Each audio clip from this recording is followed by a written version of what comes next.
ज्येष्ठ समाजसेवक घनश्याम सेठ गोयल यांच्या वाढदिवसानिमित्त हार्दिक शुभेच्छा।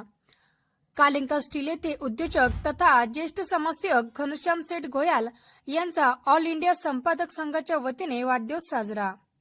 जालना जिल्ह्यातील प्रसिद्ध उद्योजक ज्येष्ठ समाजसेवक घनश्याम दास गोयल यांचा ऑल इंडिया संपादक संघ जालनातर्फे वाढदिवस साजरा करण्यात आला। यावेळी कालिंका स्टील कंपनी जालना येथे ऑल इंडिया संपादक संघाचे जिल्हाध्यक्ष तथा महामाय न्यूजचे संपादक एस प्रेमभाई जाधव, बुलंद सेनेचे संपादक संतोष कोल्हे पाटील, पत्रकार मंगलदास बागुल आदींची उपस्थिती होती। Bureau reporter Mahamay news Jalna.